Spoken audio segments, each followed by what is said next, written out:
Voilà. Yabino Ndekoye Yoye Lisusu. Artiste, styliste, modéliste, créateur. Moye Koli, Pemo Lakisi.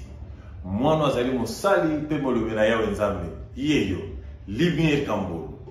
Desejo a todos calorosos, boa-vinda. Mokolo malamu na biso banso. Na ba tali pe balandi réflexion, bo partager biso. Les lots toyeli bino kande to memela bino toujours news o ezali ya sika. Tozali wapi? Tozali na mboka ya mosika, tosalaki mobembo na force ya mobembo oyo ezali na couple moko zo simba réflexion en 2024 tozokota na bango na komo ya Clarisse Lupengi. Moi ça pembe pe ya propre ya kimia. Soko lobi comme wana fuchaka force plus force égale force wana no moni sikonde Marcolino Daroma Claudio. Alors baka pingi te me bazana force couple. Ba on tozota musa réflexion en 2024. Merci na respect to pe sous coach manager Maman Rebecca ya yo amoyo. C'est que Adam le foudre force tranquille moninga faka kenti fermino na boulot to pesi ngona ebele to moni pe moulier ça bien moi c'est propre c'est la ligne bien nga baba ke bon mona c'est que ça allait bien bon so to taper na mon panzi 5 fois femme moi ça fumucha to pesi ya bino mo force to kozang sa te ko lobake sous sa bon mo idée merci à mande yo l'équipe bango wana le to kotina ben na biso lisolo babi toujours babi yeyo o ba mo baka wana o ba yo kaka wana ezaye voilà eyoka ya bino news ya mo lelo to lebela ke bino na batali pe balanga réflexion tozo pesa merci mingi de kola metza de ba pesa te na ba o ba sala sur ba vidéo sinon to bo soutenir biso mbote papa mbote boni santé qui te o esa réflexion to yoka ki bakombo na yo toyoki babazi na bino esengi mpe toya tokusa na pene na yo koya koyeba toyambi nani réflexion tolinga toyeba toyambi nani obotama wapi oza nani. Merci pour la parole.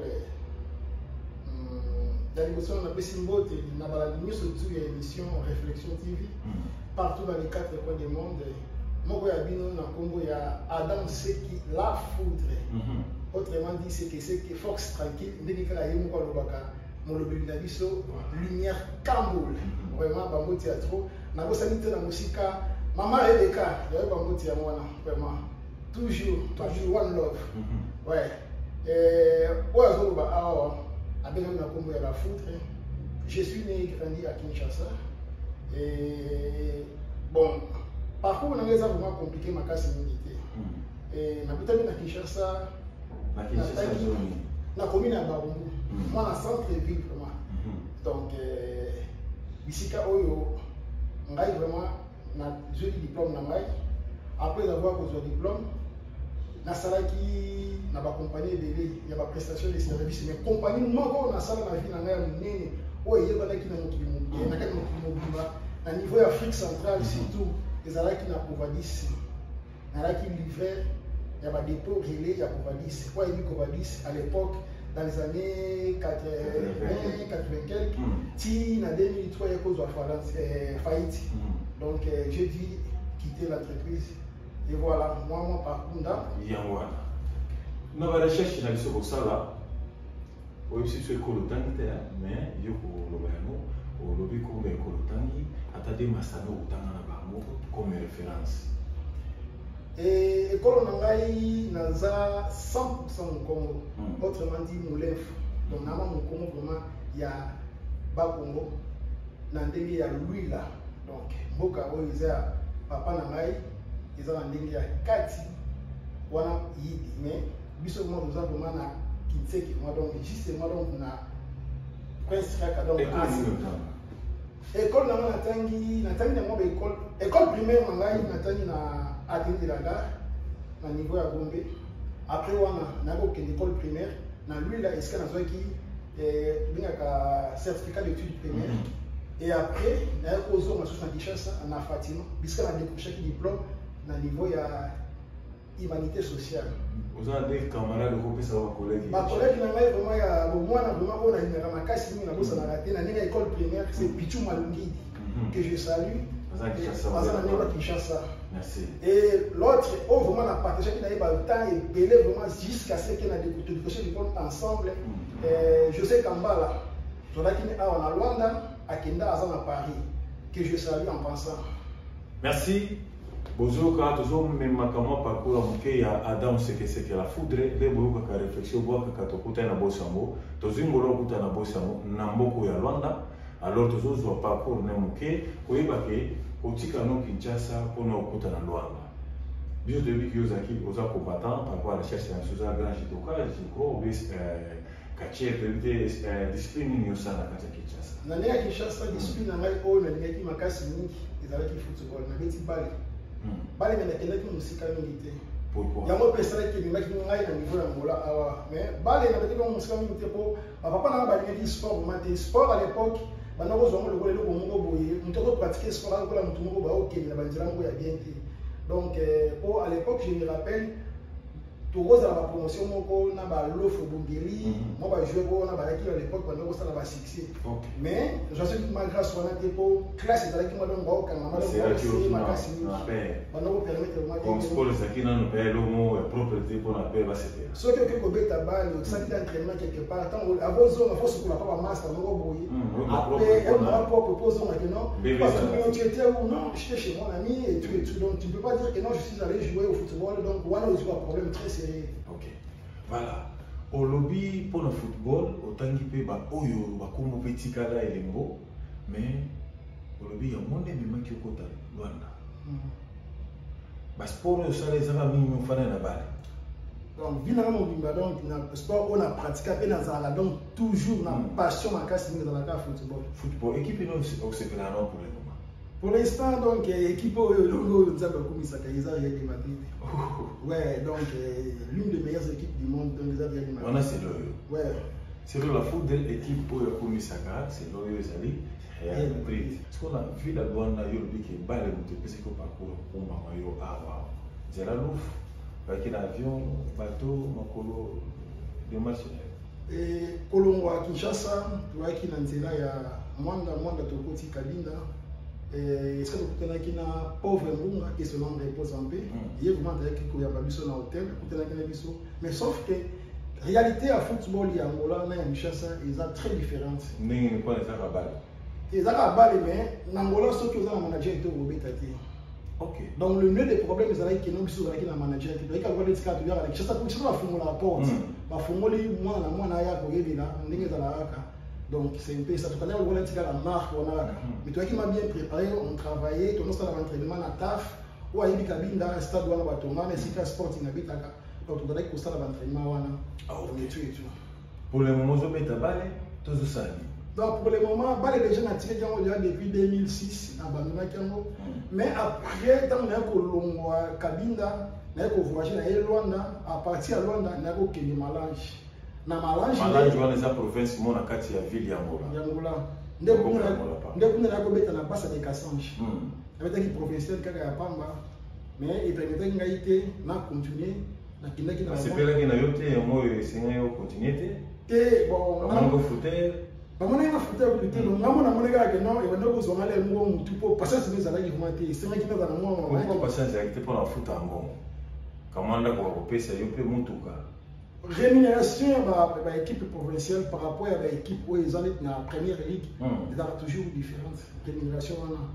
Donc, l'équipe où ils ont payé au bazar dans la division top, au bazar dans la première division par rapport à l'équipe provinciale. Il y a même dans la deuxième division, mais l'équipe dans la division nationale. Donc, il y a une équipe très bas. Donc, si on joue comme à niveau, et ça a beaucoup de sacrifices. Pour ceux qui ont masuri à balé, sport, ou yolinga mingi za balé, mais tu y vas combo à babi qui yo na ville à Luanda, ou ça moko abenga, les wabenga Adam, c'est que la foudre, force tranquille, c'est boss, ou ebi ko soutenir ba jeune, ou ça la makame beli a minen na moko, mais au lobby qui ozo beta sous balé, sous ça la usani.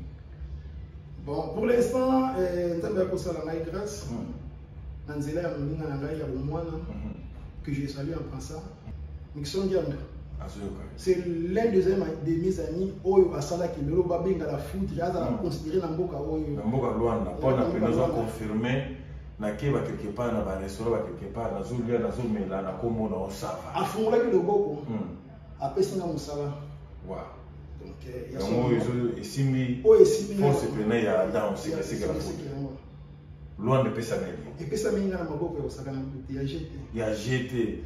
Awa na Luanda bandeko na nga réflexion naza pena poser tozali na boss tozokamba malamu mpona na kombo na ye baporte tofoma na kati ya ville ya Luanda. Alors bio tokomi na kati ya Luanda mais baréalité ya Luanda tozomona toboza trop busy occupé makambo ebele mais balobi ke mbongo na Luanda eza susu te ndenge dollar ezalaka mpona mbongo eza mbongo ya dollar babi ke basérie ya tata na biso ya liboso mbongo ezalaki kitoko bozo ezalaki mpena ke oye omoni mais babi ke pia ke eza na mboka me tozomona toujours place ozofanda place ozotambola place ozozala dollar ezotambola kwanza ezotambola mais sekele na yo ezaka ya yo tu veux poser mon gros souci à Batoleta. Bon, merci pour la question. Namakambo est la réalité actuellement dans l'Inde où je vais à Angola. Et le Kanakolo, c'est que dans les Dakar Zambi. On a ça là qui non. Naza le ligne Nazalu. Nzambi takoy sa mbongo basera mani no beko. Après ça mbongo te. Donc c'est que dans le monde kana lo sambo. Na lo sambo. Donc il a bombi puis il simi no sala na ngai. Donc ça n'a pas mis en haut.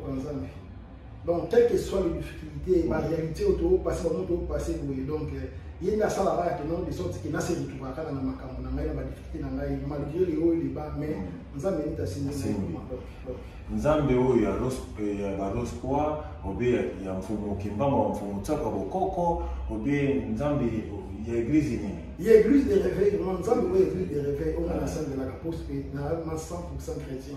Ah ok.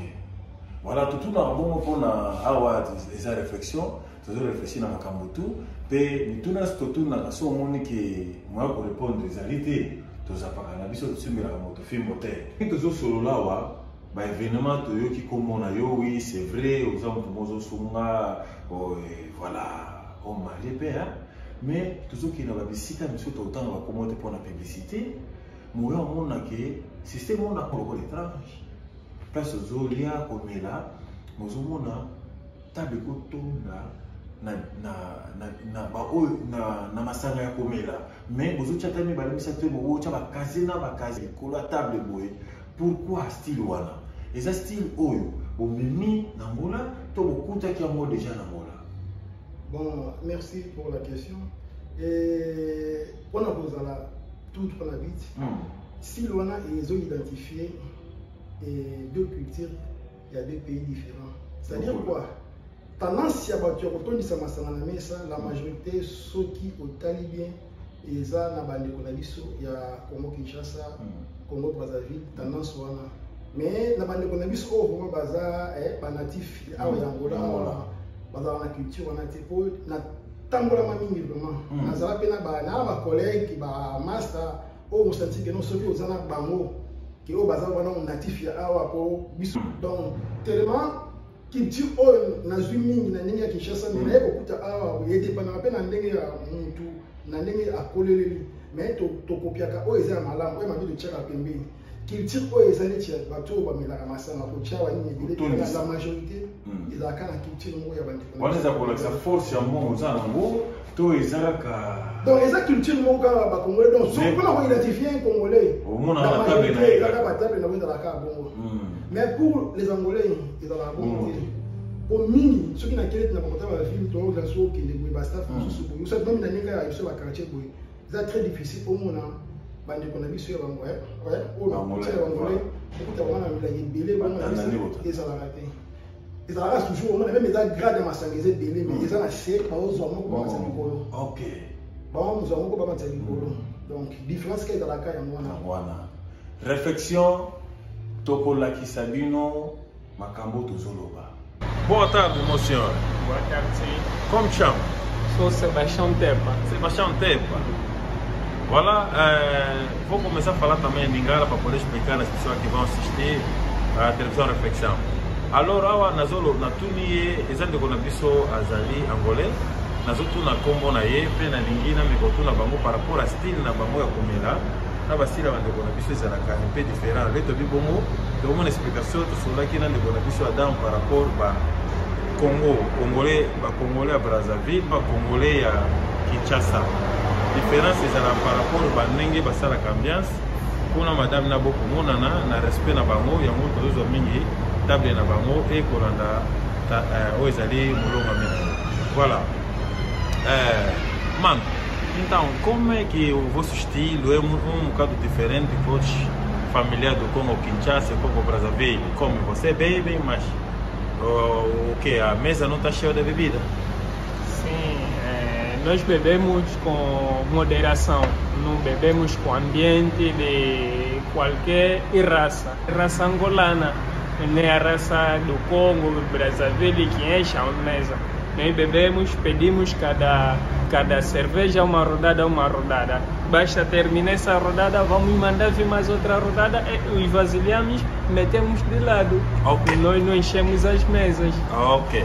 Ndeko na biso alobi que bango ba melaka un peu différent par rapport bandeko ya Congo Zaïre et Congo Brazzaville. Bango ba melaka na modération que azuka moko na ye soko tourno ya masanga na ye esili ba bengi mususu ba bandisi komela encore baza na lolenge oyo bango basala makambo na bango na mboka oyo ya Luanda. Merci. Bon, obrigado, irmão. Obrigado, sim. Nasengi merci par rapport à ce temps ya ko za interview pour na ete. Thank you so much. Bye. Awa sikoyo eza ambiance to bengaka ambiance ya bangolais ou bien na facilité explication ambiance ya bashungu. Voilà. Awa sikoso ne tozolo ngwa to ke sur place ambiance ya ba congolais na ba brazzavillois na ba nigérien pe ba kota kuna tota la différence ya ba fera. Na mboko oyo okomona soko koti ba table ndenge ezotonda ngamona za kipanike na bakitiki événement eza fête ezani mais bango batambolaka bongo. Voilà, c'est l'ambiance oyo ezalaka na kati ya Luanda. Bana Angola partout au Bolanda biso bo comprendre réflexion toujours na kati ya Luanda. Tout ça awa na bar ya Nicole oyo ba frère na ngala kokuta bango miasi ya niamba tabino ozante ane Luanda neto ke barabu. Même papa, nous avons besoin de tout le monde. Vous savez, il y a biso na air oyo, nous avons des salaires, nous avons kangi barbo, ndes makasi boy. Bonsoir les arabes, les arabes, pour moi les jeunes, pour tout le monde, sur la COP, sur la COP ici là, avant, la COP est vidéo, il y a mon cadre, il y a les jeunes à Luanda, nous avons besoin de ça ambiance, il y a calme, au moins je comprends ça, vraiment, nous sommes que bien, c'est que nous réfléchissons toujours dans la Luanda, tous au Mela. Pour moi, nous pouvons tout bailler. Tout bailler, tout ça, au boulot, si vous avez dit que vous avez des arabes. Les gens qui ont fait ça, non. Bien sûr, ça c'est Nicole Ndala. Voilà. Ça c'est DJ Maboko Mix. DJ Nicole Ndala. Ambiance Gabo. Il y a mardi moi. Avec mon pandissan, on a beaucoup d'épisodes de Zagabo dans la carte d'ambiance au Luanda LD. On a engagé tous les pandissans. On a pendant un côté, on a ambiance, maman vend des bandits. Il y a moi là ma cambo. Donc Kitoko on a Kitoko. Vraiment, elle est que la binote bateau au Luanda, biso de Mélanie Boy. Tu as des casés, 3 casés, 5 casés, tu vas y Boy. Rien à dire. Toujours. Oh, qui toujours. Il y a tout le monde. Il y a un mot vraiment. Toujours. Les grands DJ. Merci. Tous les gars. DJ Jessie, c'est Nicoletta. Voilà. Awa ezali ba biloko tozomona na kati ya mboka ya Luanda. Tozomona pe bikolo ezali ebele ba Brazzaville bazali ba Nigérien bazali bikolo baza pena ebele boyokani na bino. Bon, boyokani différence mais ezalaka makasi mingi te edépendaka na milieu oyo ozaleli neti ngai milieu oyo ngai navandi mingi eza milieu moko boye ba divergence ezalaka vraiment te malgré réputation, il y a nationalité, mais et bah vite que ceux qui m'y a comme quoi ça la mabé moko boy et là va consulter donc cela veut dire que voilà adage moto lubaka donc c'est à dire quoi c'est pas tout le monde au bazar la culture où il y a marche on a ba gère mais tout le monde vit vraiment en famille donc différence c'est là to kozanga kotuna te réflexion toujours la par rapport à notre intervention na yo ba bi que na sous pièce kamba forme totali mokoto totali parti totali na bakasi totali partout. Vous avez sa perte ou les années? Bon, nous avons commencé à perdre, mais la ligne là, vous avez la propre. Vous avez inspiré en forme. Inspiration en forme, nous s'inspirons dans tout moment comme tel mais dans la cas où on a taliga dans tout, on a bien habillé, ça va bien ma casse. Donc j'aime toujours être propre, donc ceux qui essaient que non, au son ma pièce, tout son par rapport à ça, la radio déjà. Ah ok. Comme vous avez perte au lingande, vous avez propre, vous avez atteint la. On a sur la souka, et ça vient interview mon cousin pour mettre ce bénéto yambio. Si vous avez le bon sur Koloba, ou si vous avez tout comme réflexion, ou bien vous avez le comme moko bo nga ko passer message na peuple na yo, ba masta na yo, ba to na yo, soit ta na yo, pesa message là. Ok, d'accord, merci. Message de Zaka Boye, dans mon beauté, na bande de surtout Balanaka, Réflexion TV partout dans les mondes. Sans oublier en particulier ma femme que j'aime bien, j'ai du saut qui sing là. Voilà. Donc à mes enfants, Papi, Robert Télé de Soki, ma fille Daniela, Sek, donc voilà, bazar de Manangaï dans le thème. Donc on a sanité pire petit Nangaï. Ah, des Panama, des Patox, des Zalazou. Il y a eu un Femino, Abiyonde, au succès ma solo, World, Abio Top, Nivel, Nicolas Vani surtout. On peut passer en beauté. Il y a trop de ma casse à la personne que j'aime bien, à ma mère, Colette Luanga, d'ici Kazali, Namboka RDC. Bambote Naya, trop maman, je t'aime beaucoup. Et sans oublier à mon grand frère, Pasteur Yamba Adolphe, que j'aime bien. On a appelé il passe à Nangaï. Timbangwaki, Daniago Makasi Mingi, Yabino Koma Yamana Bambote Nabino Atro, ma sœur Gisèle Tinonga, donc vous êtes belé, donc Bambote Nabino Atro vraiment, puisque vous allez. Merci. Bambote Nalibota. Voilà, Tokomi Nasuka, Yamasolo Nabiso, na Adam Seke la foudre, Motonio Sozana Motuna Yakotuna, Gotuna Bokoma. Tokoyeba kotuna yango malasima.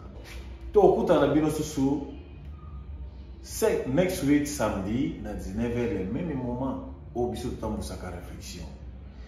Bo lembate bo partager biso, bo liker, bo s'abonner pour na makambo ebele tokolobela. Tozana villa Luanda tokolakisa bino ndenge ambiance ya mboka oyo. Tambolaka to comprendaka te na moyo komona bato te mais à partir de 7h komona mboka etondi. Tokozwa ba événement wana malembe tokansila bino tokoyila bino yango pona esala bino malamu makasi pona lelo tosuki awa. Bye bye. MM Service Traiteur. MM Service Traiteur. Nos services, vos services. Mariage, anniversaire, baptême, chez vous, chez nous, partout, avec MM Service Traiteur. Sur place et bien sûr, emporté et pourquoi pas, nous sommes là pour vous. Notre numéro 06 14 49 23 11. Encore 06 14 49 23 11 France.